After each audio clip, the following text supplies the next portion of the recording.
धन बल, जन बल और अपार बाहुबल की वृद्धि करने वाले राहु देव अपना नक्षत्र परिवर्तन कर 14 तारीख को भरणी नक्षत्र के चतुर्थ चरण में प्रवेश करेंगे। मध्याह्न लगभग 1 बजे का समय होगा और इनकी यात्रा प्रारंभ होगी भरणी नक्षत्र। क्या इसका शुभाशुभ परिणाम रहेगा आपकी राशि? मैं 12 राशियों की यहाँ पर चर्चा करूंगा और आपको बताने का प्रयास करूंगा कि कैसे भरणी नक्षत्र में इनका शुभाशुभ परिणाम देखने को मिलेगा। देखिए, भरणी नक्षत्र शुक्र का नक्षत्र है। भरणी नक्षत्र और राहु का जो एक संयोग होने वाला है, ये अपने आप एक विशेष बदलाव के संकेत है, क्योंकि दोनों ही, अगर हम नक्षत्र की बात करें या फिर ग्रह की बात करें, ये दोनों ही अपने आप में बदलाव के कारक माने जाते हैं।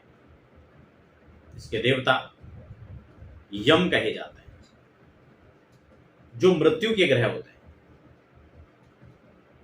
अब यहां पर समझने वाली बात यह है कि जब शुक्र के नक्षत्र में इनका परिवर्तन होगा तो ऐसी स्थिति में आपकी राशि पर, अब इसको हम कैसे देखेंगे? जब हम राशि की बात कर रहे हैं तो हम चंद्र राशि की बात कर रहे हैं।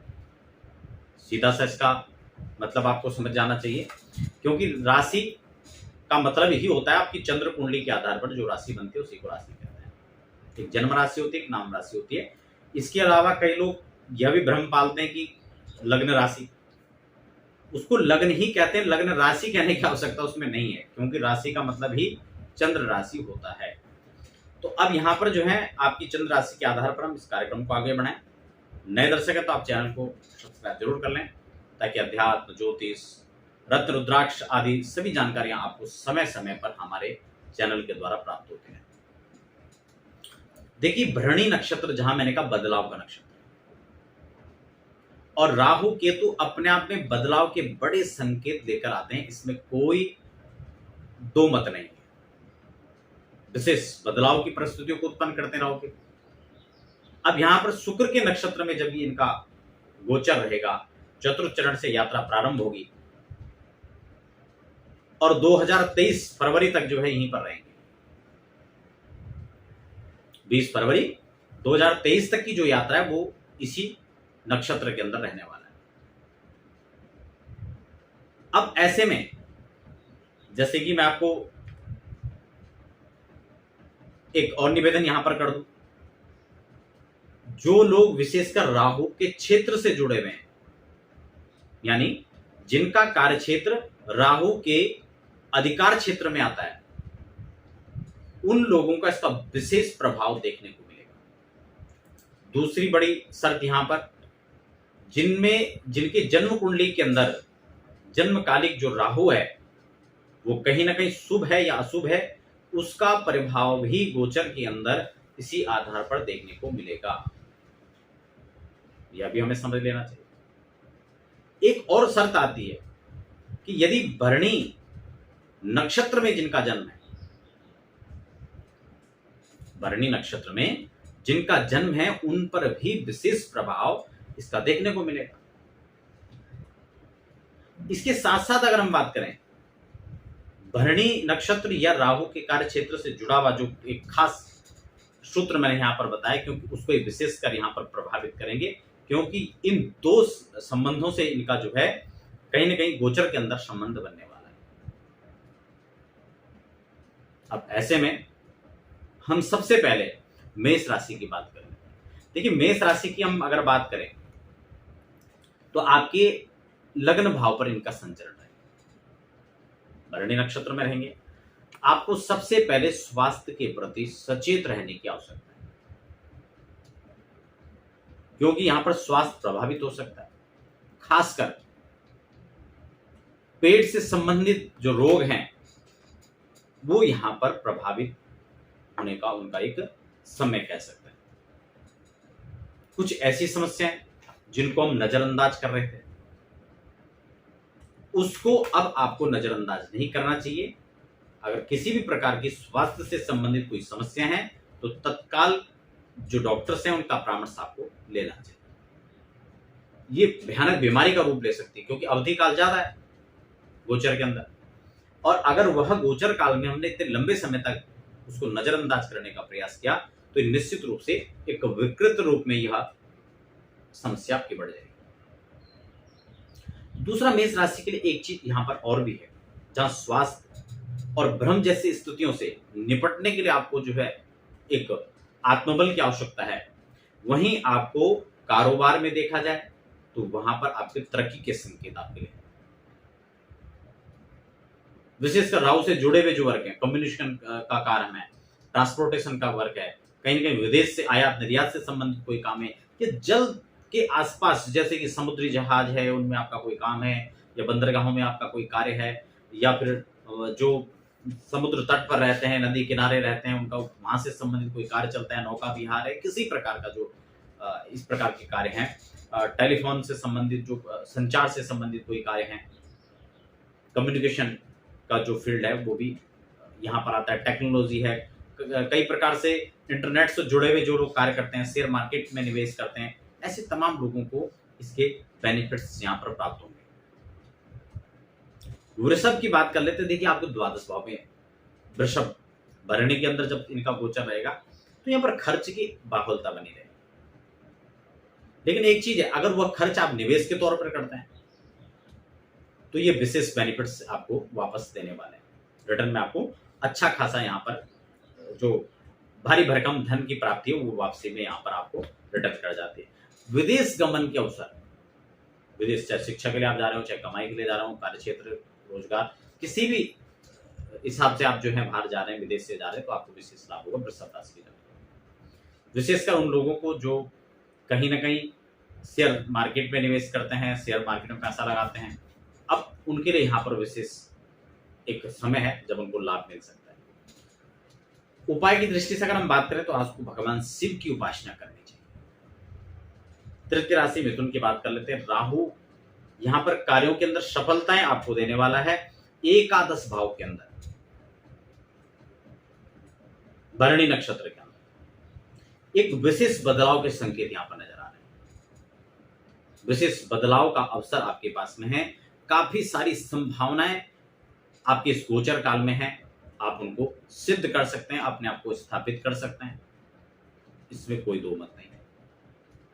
कोई नया स्टार्टअप जिसकी आप तैयारी कर रहे थे, विचार कर रहे थे जिसके, वो आप इस गोचर काल के अंदर देखेंगे कि अगर आपने शुरुआत किया तो उसका विशेष लाभ आप ले पाए। संचार तकनीकी जैसी सुविधाओं से जुड़े हुए या उनसे संबंधित जो कार्य हैं उसमें आप अच्छा खासा बेनिफिट्स ले सकते हैं। दलाली का कार्य जो करते हैं, कहीं ना कहीं कमीशन खोरी का जो काम है, कमीशन एजेंट जो हैं, उनको विशेष अच्छा लाभ यहाँ पर धन प्राप्ति के प्राप्त होगा। देखिए, यहाँ पर एक चीज है, थोड़ा सा परिवार के बीच में मतभेद देखने को मिल सकता है, इष्ट मित्रों के साथ थोड़ा सा कड़वाहट हो सकती है, तो उसके लिए विशेषकर वाणी का सही है। भ्रम जैसी स्थितियां पैदा हो सकती हैं, वाणी की मधुरता बनाए रखें, हनुमत लाल की उपासना करें, आपका सब मंगल होगा। चतुर्थ राशि निकल चौथे भाव से संचरण करेंगे। यहां पर चतुर्थ चरण से जहां राहु यहां पर गोचर करने वाले हैं, ट्रैवलिंग यहां पर रहेगी। एक चीज यहां पर बता रहे हैं, प्रॉपर्टी का लाभ आप ले सकते हैं, विशेषकर सेकेंड हैंड वाहन के लिए या फिर घर के लिए। पुराना घर है उसको आप खरीद रहे हैं, चाहे आप उसको रिसेल के लिए ले रहे हैं, या आप गाड़ियों का कार्य करते हैं, या अपने लिए आप कोई गाड़ी खरीद रहे हैं, तो नए से ज्यादा बेनिफिट इस समय पुराने जो वाहन है, मकान है, वो आपको बेनिफिट्स देंगे, क्योंकि केतु राहु यहां पर इन चीजों को, इसका संयोग यहां पर बनाएंगे आपके, उनको विशेष लाभ। जैसे मैंने कहा, जो पुरानी गाड़ी के सेल करते हैं, प्लॉट आपने लिया हुआ है उसको आप फिर से सेल कर रहे हैं, उसमें आप अच्छे बेनिफिट्स यहां पर ले सकते हैं। गृहिणियों के लिए या स्टूडेंट्स के लिए भी यह गोचर काल यहां पर लगभग सामान्य रहेगा। उपासना यहां पर भगवान शताब्द शिव की आपको करनी चाहिए, ताकि विशेष बेनिफिट्स आपको इस गोचर काल में आपको खासकर मिल सके। मेहनत तो देखो यहां पर काफी बनी रहेगी, परिवार में उतार चढ़ाव की स्थितियां भी बनी रहेंगी, इसमें कोई दुराह नहीं है। साथ ही साथ जो राजकीय कार्य उसमें बाधाएं आ सकती हैं, उसको लेकर भी सचेत रहना। लेकिन सिंह की बात कर लेते हैं। भाग्य में वृद्धि, पुरुषार्थ भी बढ़ेगा, भाग्य में वृद्धि होगी, अपनों के साथ मेलजोल की संभावनाएं मजबूत होती हुई नजर आ रही है। किसी प्रकार का वैमनस्य अगर छलक रहा था, उसको आप मेलजोल की स्थिति फिलहाल आप बढ़ा सकते हैं और इसका लाभ आप ले सकते हैं। मिलजुल कर एक नए कार्य को भी आप अंजाम दे सकते हैं, अच्छे कार्यों के लिए आगे बढ़े।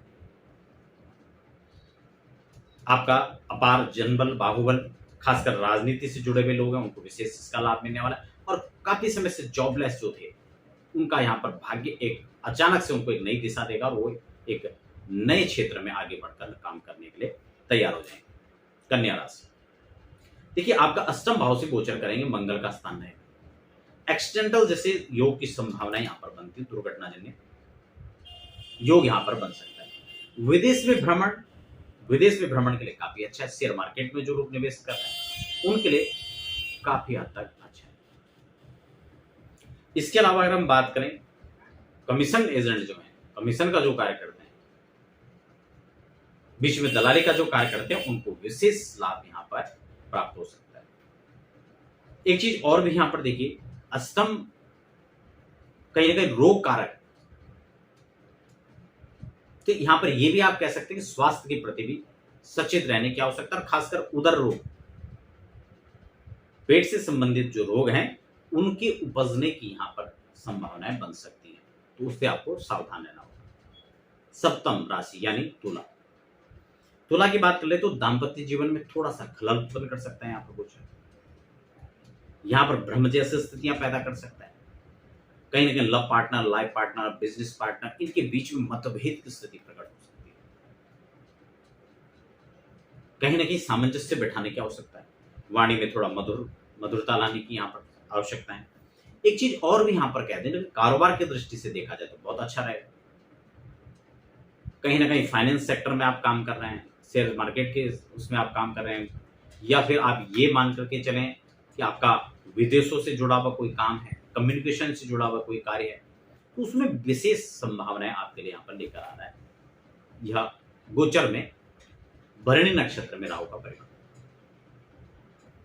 वृश्चिक राशि छठे भाव में भरणी के अंदर जब गोचर करेंगे तो व्यापार में वृद्धि करेंगे और कहीं ना कहीं आपके शत्रुओं का मर्दन करेंगे। राजनीति से जो जुड़े हुए लोग हैं उनको उठा पटनी करने में, यहाँ पर अपने विरोधियों को परास्त करने में उनको एक विशेष अवसर, विशेष यहाँ पर जो है एक समय उनके लिए यहाँ पर कहा जा सकता है। व्यापार के दृष्टिकोण से देखा जाए तो अच्छा लाभ आप लोग ले सकते हैं। शेयर मार्केट में निवेश करते हैं, शेयर सट्टा लॉटरी आदि का कार्य करते हैं, उसमें विशेष प्रस्तुति में विशेष लाभ की गुंजाइश यहाँ पर बनती हुई नजर आती है। तो काफी हद तक देखा जाए तो आपके लिए भी यह गोचर भरणी के अंदर जब राहु का ट्रांसिट रहेगा तो ये आप कह सकते हैं कि यह ट्रैवलिंग यहाँ पर आपके लिए काफी शुभ हो सकता है। देखिए कर्ज लेन देन से आपको बचना चाहिए और कर्ज चुकाने का पूर्ण प्रयास करना चाहिए, ये आपके लिए यहाँ पर अच्छा हो सकता है। उपाय के लिए आपको हनुमान जी की उपासना करनी चाहिए। भगवान शिव पर सोमवार के दिन आपको अक्षत, काले तिल और गंगाजल दुग्ध के साथ अभिषेक करना चाहिए। धनुराशि पंचम भाव के अंदर धन वैभव की वृद्धि करने के साथ साथ संतान के प्रति आपको चिंता बढ़ा सकते हैं। जो विद्यार्थी वर्ग है उनका पढ़ने से थोड़ा मन विचलित हो सकता है, लेकिन उच्च शिक्षा में यहाँ पर राहु आपको कहीं ना कहीं सपोर्ट भी करने वाले हैं। उन लोगों के लिए विशेष अवसर भी आप कह सकते हैं। जो विदेश पढ़ाई के लिए जा रहे हैं, कार्य क्षेत्र के लिए जा रहे हैं, उनका विदेश यात्राएं सफल हो सकती हैं, उनको अच्छा लाभ यहाँ से प्राप्त हो सकता है। राजनीति से जुड़े हुए लोगों के लिए अच्छी संभावनाएं यहाँ पर बन सकती है। तो ये गोचर काल आपके लिए यहाँ पर काफी हद तक इन चीजों को बढ़ाने वाला यहाँ पर है। आपको हनुमान चालीसा या बजरंग बाण का पाठ नियमित रूप से शाम के समय करना चाहिए, इसका बहुत अच्छा रिजल्ट आप ले सकते हैं। देखिए मकर चौथे भाव के अंदर रहेंगे, पारिवारिक स्थितियां थोड़ा सा डामाडोल हो सकती है, कलह का वातावरण हो सकता है, किसी बात को लेकर विवाद बढ़ सकता है। तो वाणी का संयम यहाँ पर सबसे जरूरी है। सूझबूझ कर कार्य करना ये आपके लिए हित कर रहे हैं। दसम क्षेत्र में देखा जाए तो यहाँ पर कुछ चीजों में अड़चन आ सकती है। कोई आपका जो है कोई टेंडर था उसमें आपके कोई दिक्कतें आ सकती है। ठेकेदारी करते हैं, कमीशन एजेंट है, लाभ तो यहाँ पर मिलेगा, लेकिन यहाँ पर आपको सचेत भी रहना चाहिए। यहाँ पर कोई दखलंदाजी देकर आपके कार्य को बिगाड़ सकता है। इसकी गुंजाइश यहां पर बन सकती है। देखिए, प्रॉपर्टी का कोई कार्य उसमें अच्छा लाभ यहां पर मिलेगा, और राहु से संबंधित जो कार्य, कम्युनिकेशन है, टेक्नोलॉजी का फील्ड है, कहीं ना कहीं फिल्म जगत है, इन सब से आपको लाभ की गुंजाइश यहां पर दिखाई जा सकती है। अब बात कर लेते हैं हम कुंभ राशि की। कुंभ राशि के लिए पराक्रम में वृद्धि होने वाली है। विरोधी जो हावी हो रहे थे उनसे आप निजात पा सकते हैं। भाई, बंधु और इष्ट मित्रों के साथ थोड़ा सा आपको सूझबूझकर, समझदारी के साथ उनके साथ मेल मिलाप की आवश्यकता है। तनाव, कड़वाहट पैदा कर सकता है यहां पर बोझ। किसी बात को तूल न दें, अनावश्यक विवाद में न फंसे। बाकी परिश्रम तो यहां पर बढ़ेगा, लेकिन परिश्रम का जो प्रतिफल है वो भी यहां पर अच्छा मिलने वाला है। गोचर का कुल मिलाकर बेहतरीन लाभ आप ले सकते हैं। विशेषकर अगर आप किसी भी प्रकार के इंटरनेट से कार्य करते हैं, कम्युनिकेशन का कोई फील्ड आपका है, विदेशों से कोई लेन देन, इस प्रकार का कोई कार्य है, या फिर आप कोई ट्रांसपोर्ट का कार्य करते हैं, या समुद्री तटों के आसपास या जल के आसपास रह करके कार्य करते हैं, तो वो उनके लिए व्यापार के दृष्टिकोण से बहुत अच्छा संयोग कहा जा सकता है। तो बहुत अच्छी बात है कि परिश्रम के साथ, मेहनत के साथ रहमत में भी वृद्धि होने के पूर्ण संकेत यहाँ पर दिख रहे हैं। मीन और अंतिम राशि की बात कर लेते हैं। देखिए, द्वितीय भाव में पैतृक प्रॉपर्टी से लेकर कोई भी चीज उपजकर सामने आ सकती है। विवाद उपजकर सामने आ सकता है, और विवाद चल रहा है उससे मुक्ति के संकेत यहां पर मिल सकते हैं। कहीं ना कहीं प्रॉपर्टी यहां पर लेकर पारिवारिक कलेक्लेस और पारिवारिक समस्याएं, पारिवारिक विवाद, ये यहां पर उभर कर आ सकते हैं। वाणी का संयम यहां पर बहुत जरूरी है। मेलजोल, सूझबूझ, समझदारी, इन सब चीजों से आप इसका लाभ ले सकते हैं। अन्यथा ये भ्रम में डालकर आपको विवाद में परेशानी खड़ा कर सकते हैं। यहाँ पर यह गोचर है। अगर हम बात करें कहीं ना कहीं मीन राशि के जातकों में, तो ये गोचर काल में आप स्वास्थ्य से भी कहीं ना कहीं थोड़ा सा आपको ध्यान देने की आवश्यकता है। उदरजन्य रोग हो सकता है। जिन लोगों को पहले से पेट की कोई समस्या है, पाइल्स की कोई समस्या है, उन लोगों को सचेत सावधान रहने की आवश्यकता है। ये रोग यहां पर विकृत रूप ले सकता है। तो इस प्रकार से आप जो है मीन राशि के जो जातक हैं, उस गोचर काल में भगवान शिव की पूजा आप करें, बीज मंत्र का कहीं ना कहीं आप जप करें, ओम नमः शिवाय आप जपें, पंचाक्षरी का जप करें, तो निश्चित रूप से आप गोचर के दुष्प्रभाव से बच सकते हैं और शुभ परिणाम होगा आपके साथ। तो ये थी आज की चर्चा। आप बने रहें, मुझे दीजिए।